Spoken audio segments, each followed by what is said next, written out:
far. Now, obviously, let's say I jibe and the pump is the weather and I got to heat up to go get it. I'll ask someone to put the boom bang on so that it pulls the leach in and I can reach up and go get the next velocity.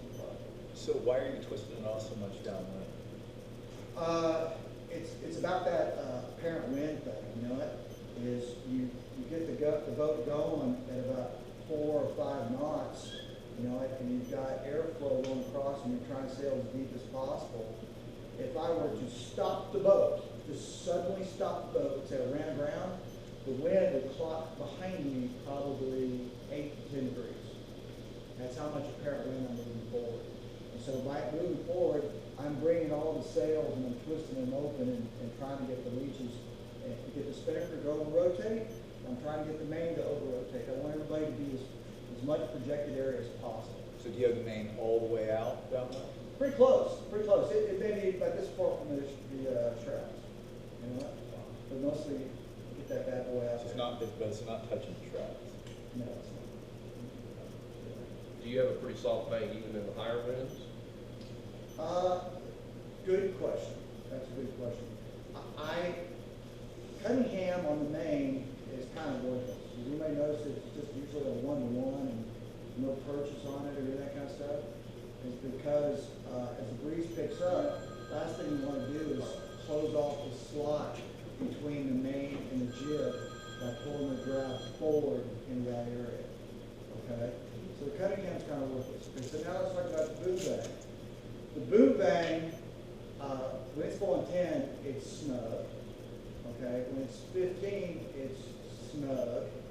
When it's 20 and it's crazy, I wail on it. And the only reason I wail on it is because I'm no longer having to travel above center.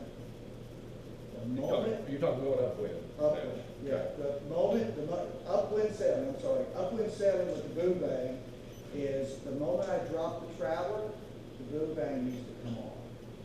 Because it is now an extension of my travel. Right. Yeah, once the travel's all the way out, then you're letting the main sheet out and the boom sky. The moment it drops from center, I'm on the bank. So you say you're keeping your bank pretty much off all the way until it's blowing like steam and you've got to put the traveler below center. Yeah. And then you're cranking on it. Yeah, so in that on position, let's say the 10-mile-an-hour breeze on bang, I carry that downwind too at 10. 10 to 12, I don't release it like crazy. This was light stuff. You know, this is very light air, trying to keep the boat moving, that kind of stuff. This was less than 10 in this particular situation. So you're saying over 10 knots you start to use it? I snug it for sure at 10 when you're going upwind. And I don't know if in this video, on one of the tacks, I think beating upwind, it shows that the priority is not really jump on the travel right away, okay? You tack the boat, you know it, leave the main where it is, let the traveler stay down there, get it to the high side, you're still driving the boat, you're trying to make it accelerate. There's not a Jenny there to pull the bow down and make it go, so it's all the main. So you keep that main traveler down a little bit, but make her go fast, and once you got it boat moving, you just kind of start scooting that traveler uphill. And if it's closed off, and say you tacked in a wall, then you got to break the main sheet, get it to twist back open and help it out. Generate a little more power on the boat. But when Claudia is driving the boat, she gets excited and wants that traveler up as fast as possible. And I purposely wait a few seconds. You know, I tack the jib, sit on the high side, look around, and make sure she's got the jib, the heading nailed for the jib, and then I force the traveler up. The rudder that's straight down, it's really hard to feel the loading.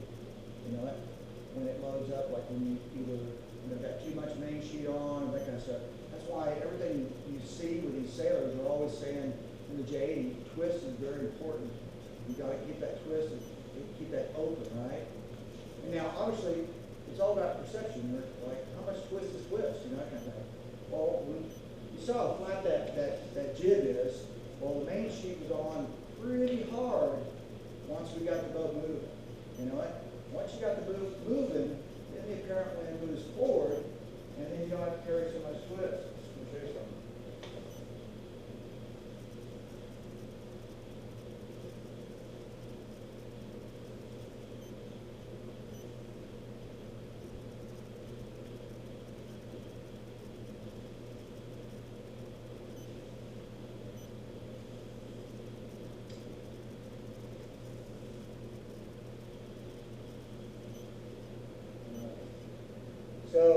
typical foil like this, the drive is not this direction, and it's not that direction. It's more in this direction, is the lift ratio.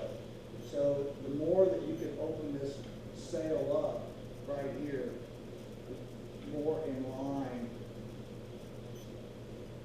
that the load pushes the boat. And this is your main after attack? This is the main after attack. So it's really important to get that top to crack off. Some mains are fuller than others. You know, the full batten that the class went to makes the main a little flatter up top, okay? So it's kind of good that it's flat up top because, you know, the flatter it is at the top of the sail, the more twist it can rotate out before it starts to luff. Does that make sense? Okay, let's just talk about trimarans, okay? Trimarans, they got these big square tops out there, okay? And if you measure the camber depth at the top of that square top, it's 0. There is no camber in that top of that batten. And about a foot down, it might be 5%. That's how flat it is. But that allows them to carry almost 25 degrees of twist in their sails to get the boat moving.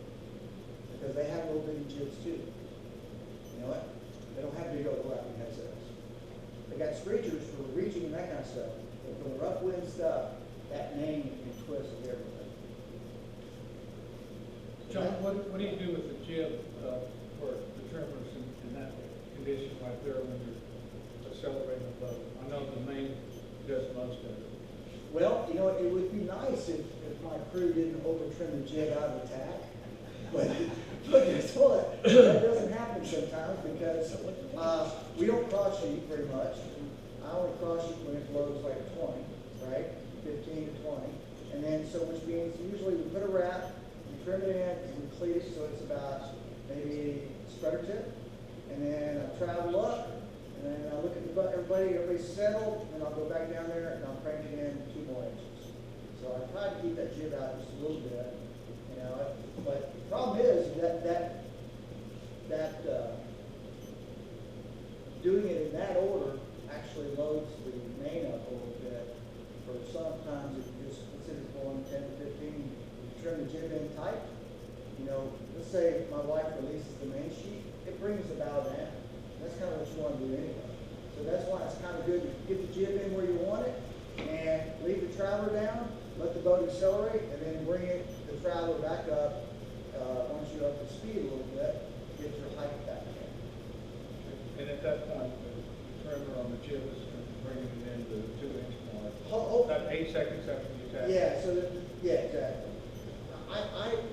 I cleat it all the time. And it's probably a bad thing to do, but I trim it in, cleat it, let my wife drive to it, because it's the telltale. You know what? It gives her the information either head up or bear off. You know what? If I'm out there messing with it, I mean, I can tell you a story where I raced with Paul Forrester, and we were racing against Lutz and Houston and J.2s and that kind of stuff. And I knew the right side was coming in. But to convince Paul Forrester, it was impossible because he wanted to do tactics on. And I was like, well, so we flipped over on the port tack, and I oversheeted it, so he thought he had a lift, and sailed and sailed and sailed, and then I eased it out where it was supposed to be, and he bore off to fill the jib. He goes, it's a header.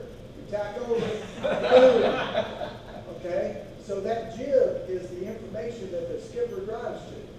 You know, sometimes Paul, you know, Paul's a much better sailor, but sometimes you just have to say, I know it's right. So that's why it's real important for the crew to at least get the jib in taut so that the skipper knows where to go. You know, start at the spreader. Start maybe that finish attack coming to. Exactly. Yeah, that spreader's a good place. That really is. Let's see. But that's why when John, you first got your boat, we talked about the twist and the top, make sure you get the top open, let it breathe, that kind of stuff. You know, on the South Coast, we never did that. You know, we could pull it in tight and do 4.5 knots. Let's go. But with the main in pinch mode, like how tight, you said you wail in on the sheet. I rail. Crank the traveler all the way out? No. I'll be about, 8 inches above center, max, and then I'll crank it on, and I can never bring that boom above center line. If I had to scrape some people off, they were on my inside hip for weather, I would definitely be 8 inches, and a boom would be center. But I'm almost like 4 inches off center, 3 to 4 inches off center most of the time. 'Cause that guarantees that I've got the wheels.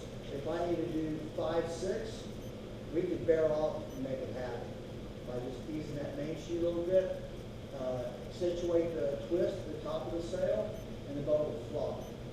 You want your leech tail 50% flying back, 50% stalled, or? The top one never flies. Okay, the second one is 50. Yeah, and then So when your you top one is stalled out? Oh yeah, quite a bit. What? Yeah, quite a bit. Yeah. So that's when you've got the wheels rolling. That's when you're going upwind.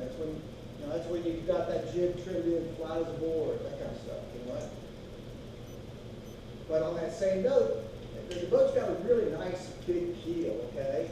So it doesn't like crab sideways and you overstall it. You know what? It just slows down a lot. And so I found that to close off that leash at the top out of the tack when the boat's not up to speed is bad, really bad. So that's why I never tack.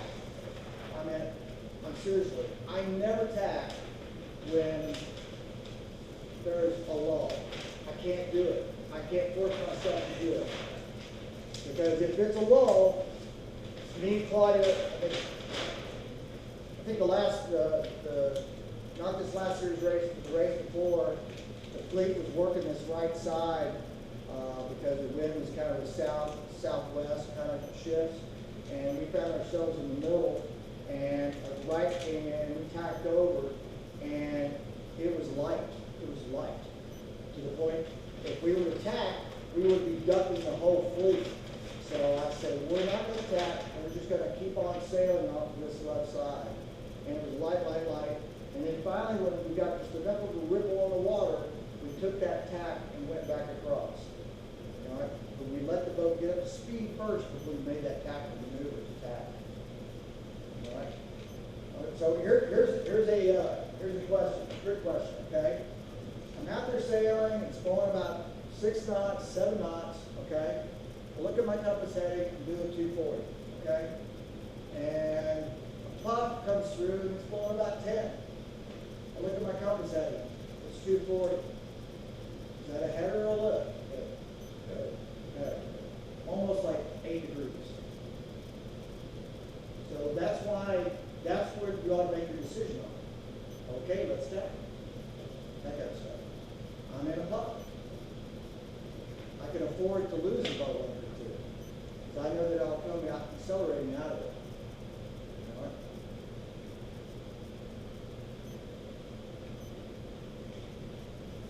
You know? Those are the, I'm sorry, go ahead. On the traveler position, at least I found in my short time in the 80, is that to get enough twist, which is softening the main sheet, to get the boom up in the center, most times in 10 knots or less, I've got to travel all the way up just to bring the boom up.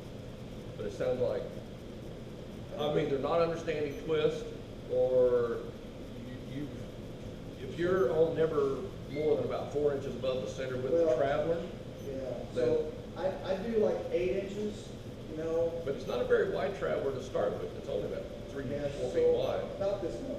Okay. Is about as far as I go. Now, in fact, it's all about if I got to climb up to somebody. If I got to climb up to somebody, then you have to travel up. But you have to keep that top open. Okay. For example, let's say in a sunfish you want to kill somebody with water, you just overdo the main sheet. Okay. Well, if you do that on the JD, you just like stop and back up. You know it. So on a JD, you travel way up and twist the top off, and you can climb up to people. That's how you do it. So to twist the top off, use the main. Ease the soft main sheet, like you were saying. Cool. But John, when you were saying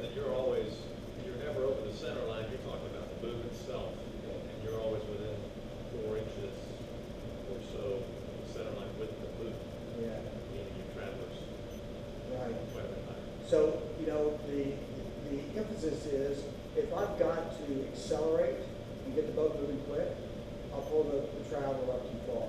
Just try to generate a little more power. But guess what?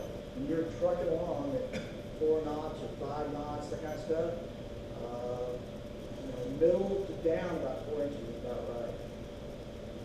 And then the neat thing about that 3 or 4 inches down from center line is that you can whale on the main sheet and go into point mode. Or if you wanted to crack off and get around people, you can do that. You've got that gear. If you travel up a lot, okay, you're not going to have the fast forward gear down. And what will happen is you'll soften that main sheet and the boat will just decelerate. It's too far. So that's the problem with opening it up too much. Okay? So it's really good to just keep it, you know, close to center line, maybe just a little bit down if you want to push the nose down and go fast. You know? The sun is blowing in, and you're doing 3 or 4 inches below center line. Where's your traffic? Probably about 8 inches. I leave about 8 inches up all the time. Yeah, about 8 inches. And how tight is your sheet, your main sheet? Claudia can't quite pull it hard. Claudia will get it in, and I'll reach over and do another sway. So is your top disappearing, top tail? Top tail, when we're moving at 10-mile breeze, it's not flying. And then the second one is 50-50. Got it, okay. Yeah. What was the estimated angle per knot? So, I don't have a physical number, but I think it's about like 3. If I was going to guess, I would say about 3. That's a lot. Yeah, it's huge. And so, you know, remember the Solomons? I sailed on a Solomon down in Houston, and I went out there the first time I sailed on a Solomon. It was wide here and Galveston Bay, and the tacking angles were about 90 degrees in 5-mile breeze. I mean, it was like, and it was way out there. I just couldn't believe it. And then the moment the wind came in, it was like, oh, the shot wasn't one. Because I thought, this got to be a ley line. This got to be a ley line. Tapped over. Oh, man. And because of narrow boats, they don't, you overshoot the mark, you put the nose down, that little boat, it wouldn't go any faster. So everybody that was Captain Weird on it just wound up and got on the inside. The neat thing about this boat, you can push it harder. You can put the nose down and push it harder. You can't go too far. If you have to crack the jib out outside the spreader tip, put the nose down, you go shove the weather mark, you're going slow. You're actually going slow. It twists off so much once it gets past there. We'll sail to this mark right here, and how many times you get over here and you're like, oh man, I've overshot. Well, actually 4 is probably like right here. Yeah. So I've overshot 4 and you crack the jib out, and then all of a sudden you see everybody just catching up to you. Because, you know, all that twist is not, you can't go fast enough forward. You know, because the hull speed is, you know, 6 knots, 5.5. Yeah, you just get a couple of tenths of a knot Yeah, by doing there's it. nothing to it. So all the people that lured us that nailed it correctly. All right. So I want to, now we talked about going upwind. Y'all want to take a 5-minute break and let's talk about downwind tactics? Are y'all ready to do it now or? Keep going? Keep going. All right, so downwind spinner. Let's see, let's start with force first, okay?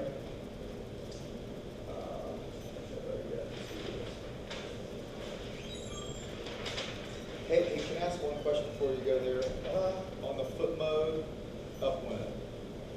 So is that where you were saying,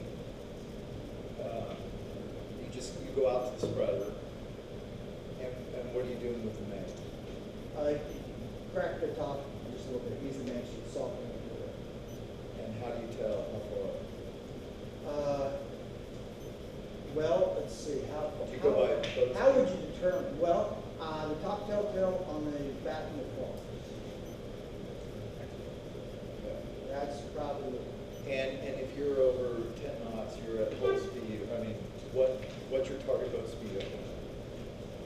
like 5.8, you know, is the fastest I think